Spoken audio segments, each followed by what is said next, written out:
بسم اللہ الرحمن الرحیم۔ فیضان کریمیہ ٹی وی کے سامعین، السلام علیکم ورحمۃ اللہ وبرکاتہ۔ اللہ رب العزت نے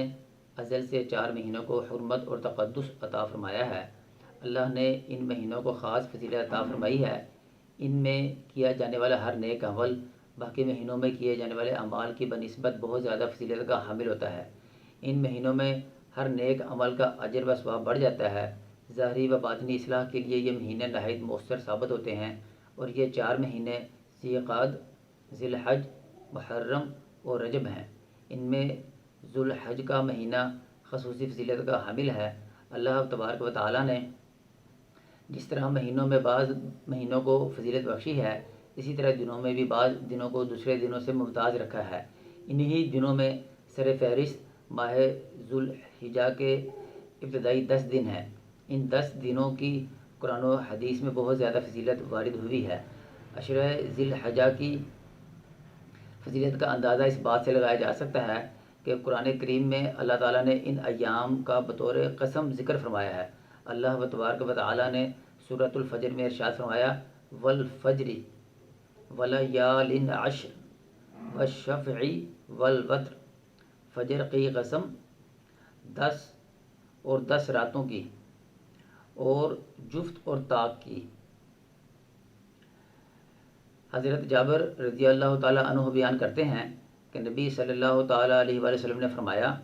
لیال عشر قربانی کے مہینہ کے 10 دن ہیں، اور الوتر یوم عرفہ ہے، اور الشفع یوم النحر ہے۔ اسی طرح حضرت ابن عباس رضی اللہ تعالیٰ عنہ نے فرمایا، جن 10 راتوں کی اللہ تبارک و تعالیٰ نے قسم ذکر فرمائی ہے، اس سے مراد ذو الحجہ کی 10 راتیں ہیں، اور جفت سے مراد قربانی کا دن ہے، اور طاق سے مراد یوم عرفہ ہے۔ سیدنا جابر رضی اللہ تعالیٰ عنہ سے روایت ہے کہ رسول اللہ صلی اللہ تعالیٰ علیہ وسلم نے ارشاد فرمایا، افضل ایام الدنیا ایام العشر، دنیا کے افضل ایام ذو الحجہ کے ابتدائی 10 دن ہیں۔ مسند احمد صفحہ نمبر 323 حدیث نمبر 5446 میں حضرت عبداللہ ابن عمر رضی اللہ تعالیٰ عنہ بیان کرتے ہیں کہ نبی اکرم صلی اللہ تعالیٰ علیہ وسلم نے ارشاد فرمایا، ان 10 دنوں کے علاوہ اللہ کے نزدیک کوئی دن زیادہ عظیم اور زیادہ محبوب نہیں ہے، سو تم ان 10 دنوں میں زیادہ سے زیادہ لا الہ الا اللہ، اللہ اکبر اور الحمدللہ پڑھو۔ سیدنا عبداللہ بن عمر رضی اللہ تعالیٰ عنہ سے روایت ہے کہ رسول اللہ صلی اللہ تعالیٰ علیہ وسلم نے ارشاد فرمایا، سال بھر کے تمام دنوں میں کیے جانے والا کوئی عمل بھی اللہ کے نزدیک ان ذو الحجہ کے پہلے 10 دنوں میں کیے گئے نیک عمل سے زیادہ پسندیدہ نہیں۔ صحابہ کرام علیہم الرضوان نے عرض کیا، جہاد فی سبیل اللہ بھی نہیں؟ آپ صلی اللہ علیہ وسلم نے ارشاد فرمایا، نہیں، کوئی شخص اپنی جان و مال کے ساتھ جہاد کے لیے نکلے، پھر کسی بھی چیز کے ساتھ واپس نہ آئے، یعنی شہید ہو جائے۔ حضرت ابو ہریرہ رضی اللہ تعالیٰ عنہ بیان کرتے ہیں کہ نبی اکرم صلی اللہ تعالیٰ علیہ وسلم نے فرمایا، ذو الحج کے 10 دنوں سے زیادہ کسی اور دن میں عبادت کرنا اللہ تعالیٰ کو زیادہ پسند نہیں ہے۔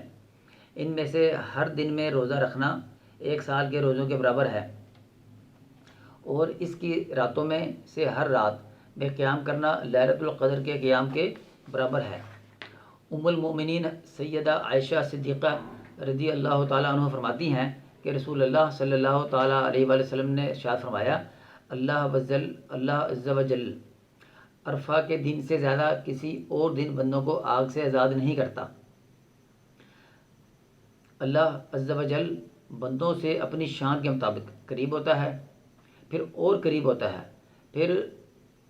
ان کی وجہ سے فرشتوں کے سامنے فخر فرماتا ہے اور کہتا ہے، یہ لوگ کیا چاہتے ہیں؟ سیدنا عبداللہ بن قرط رضی اللہ تعالیٰ عنہ مسند احمد سے حدیث نمبر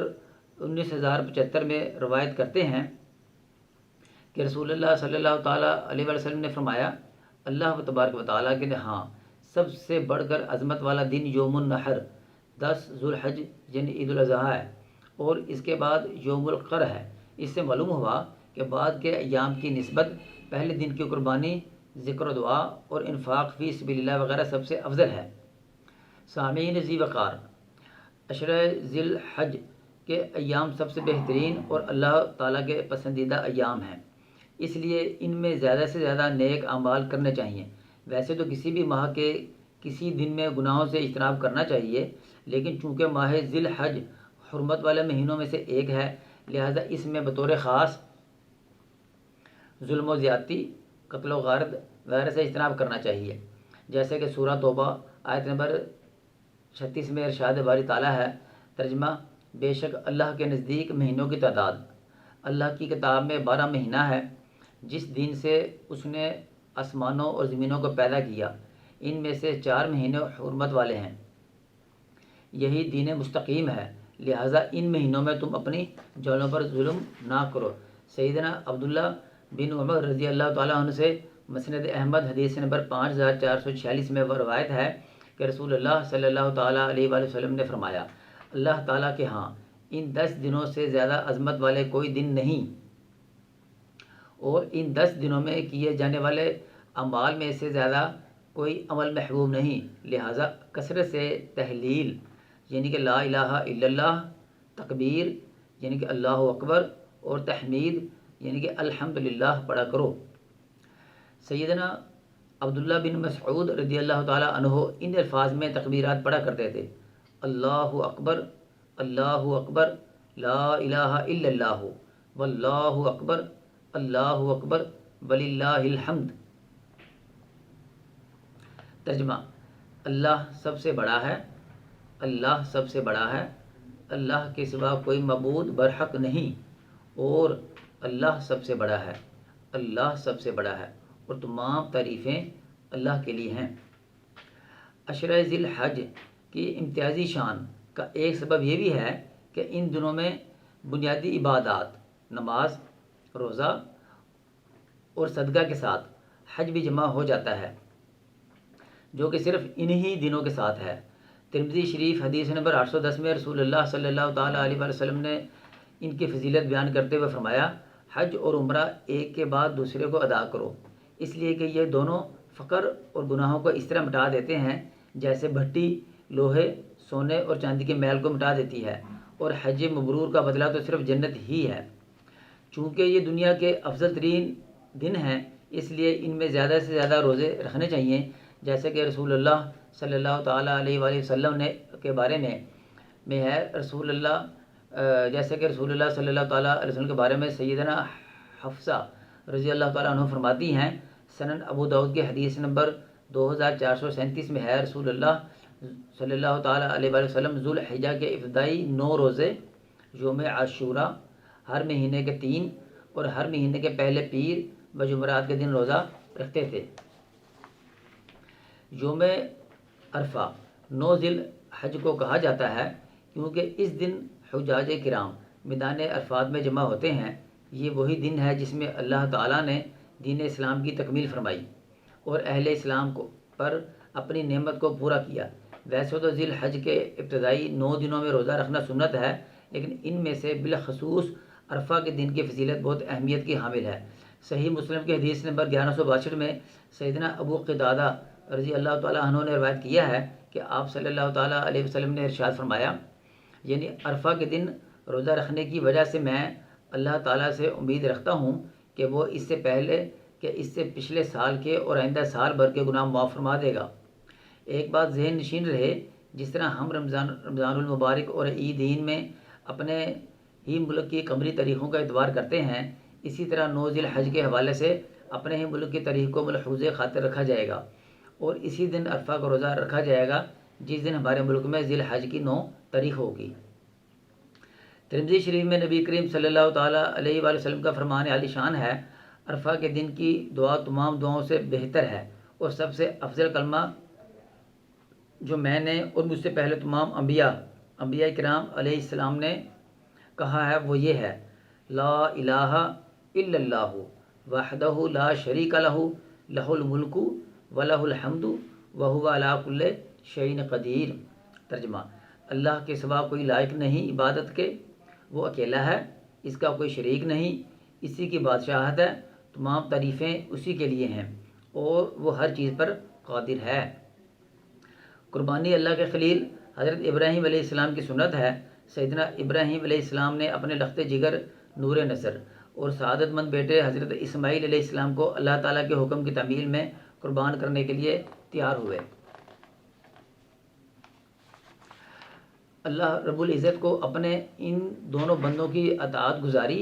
اور تابع داری اتنی پسند آئی کہ اس کے عوض ایک مینڈا قربان کرنے کا حکم دیا اور اس سنت کو بعد میں آنے والے لوگوں کے لیے ہمیشہ قائم و دائم رکھا۔ مسلمانان عالم اللہ کے اس پیارے نبی کی سنت کو زندہ کرنے کے لیے 10 ذی الحج کو اپنے جانوروں کی قربانیاں پیش کرتے ہیں۔ گویا عشرہ ذی الحج کے فضائل میں سے ایک فضیلت یہ بھی ہے کہ اس میں قربانی کی جاتی ہے۔ سورۃ الحج آیت نمبر 34 میں ارشاد باری تعالیٰ ہے، اور ہر امت کے لیے ہم نے قربانی کا طریقہ مقرر کیا ہے تاکہ وہ اللہ کے دیے ہوئے بے زبان چوپائیوں پر ذبح کے وقت اللہ کا نام لیں۔ ایک اور مقام پر سورہ انعام آیت نمبر 162 میں ارشاد فرمایا، آپ کہیے کہ بے شک میری نماز اور میری قربانی اور میری زندگی اور میری موت سب اللہ ہی کے لیے ہے جو تمام جہانوں کا رب ہے۔ قربانی کی اہمیت کا اندازہ اس بات سے بھی لگا سکتے ہیں کہ رسول اکرم صلی اللہ تعالیٰ علیہ وآلہ وسلم نے نہ صرف قربانی کا حکم دیا بلکہ خود بھی اس کا کافی اہتمام فرماتے تھے۔ چنانچہ حضرت عبداللہ بن قرط رضی اللہ تعالیٰ عنہ آقا دو عالم صلی اللہ تعالیٰ علیہ وآلہ وسلم کا یوم النحر یعنی 10 ذی الحج کے دن کا عمل ذکر کرتے ہوئے بیان کرتے ہیں، رسول اللہ صلی اللہ تعالیٰ علیہ وآلہ وسلم کے سامنے 5 یا 6 اونٹیاں لائی گئیں تو ان میں سے ہر ایک آگے بڑھنے لگی کہ آپ صلی اللہ تعالیٰ علیہ وآلہ وسلم نحر کی ابتدا اس سے کریں۔ جب وہ گر گئیں تو آپ نے آہستہ سے کچھ کہا جو میں نہ سمجھ سکا، تو میں نے پوچھا تو آپ صلی اللہ علیہ وسلم نے فرمایا، جو چاہے اس میں سے گوشت کاٹ لے۔ حضرت عمران ابن حسین رضی اللہ تعالیٰ عنہ فرماتے ہیں کہ رسول اللہ صلی اللہ تعالیٰ علیہ وسلم نے فرمایا، اے فاطمہ کھڑی ہو اور اپنی قربانی کے سامنے حاضر ہو، کیونکہ اس کے خون کے پہلے قطرہ کے ساتھ تمہارے کیے ہوئے ہر گناہ کی مغفرت کر دی جائے گی۔ اور یہ آیات پڑھو، سورہ انعام آیت نمبر 162، ان صلاتی و نسکی و محیای و مماتی للہ رب العالمین لا شریک لہ و بذالک امرت و انا اول المسلمین۔ ترجمہ، بے شک میری نماز اور میری قربانی اور میری زندگی اور میری موت اللہ رب العالمین کے لیے ہے، اس کا کوئی شریک نہیں ہے، اور مجھے اسی کا حکم دیا گیا ہے، اور میں مسلمانوں میں سب سے پہلا ہوں۔ حضرت عمر ابن حسین رضی اللہ تعالیٰ عنہ کہتے ہیں، میں نے عرض کیا، یا رسول اللہ صلی اللہ تعالیٰ علیہ وسلم، یہ بشارت صرف آپ کے اور اہل بیت کے لیے خاص ہے؟ اس کے مصداق یعنی مراد آپ ہیں یا تمام مسلمان؟ آپ صلی اللہ علیہ وسلم نے بلکہ یہ بشارت آپ صلی اللہ علیہ وسلم نے فرمایا بلکہ یہ بشارت تمام مسلمانوں کے لیے عام ہے۔ تو فیضان کریمہ ٹی وی کے ناظرین و سامعین، بیان کی گئی آیات و حدیث سے معلوم ہوا کہ ذوالحج کے ابتدائی 10 دن اس حیثیت سے ممتاز ہیں کہ بعض عبادات صرف اسی دنوں کے ساتھ خاص ہیں۔ حج اسی مہینے میں ادا کیا جاتا ہے۔ سنت ابراہیمی پر عمل کرتے ہوئے امت مسلمہ کے افراد اسی مہینہ کی 10 تاریخ کو رب کے حضور اپنی قربانیاں پیش کرتے ہیں، اور ان دنوں میں کیے گئے نیک اعمال رب تعالیٰ کو بہت زیادہ محبوب ہیں۔ اللہ رب العزت اپنے بندوں پر بڑا مہربان ہے۔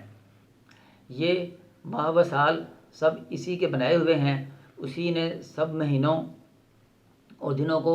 بعض پر فضیلت عطا کر کے اپنی رحمت کا خصوصی اظہار فرمایا کہ اس کے گناہ گار بندے ان دنوں میں اپنے رب کے حضور عبادت و ریاضت کر کے بخشش و مغفرت کا پروانہ حاصل کر سکیں۔ فیضان کریمیہ ٹی وی کے سامعین و ناظرین، ہمیں چاہیے کہ ہم اپنی زندگی میں آنے والے ان خصوصی ایام کو غنیمت جانیں اور اس میں موجود اپنے کریم و رحیم رب کے خصوصی عنایات و نوازشات سے عبادت و ریاضت کے ذریعے فائدہ اٹھائیں تاکہ دنیا و آخرت کی سرخروئی ہمارا مقدر بنے۔ میری دعا ہے اللہ و تبارک و تعالی اللہ کریم ہمارے ہم سب کو عمل کی توفیق عطا فرمائے، آمین یا رب العالمین۔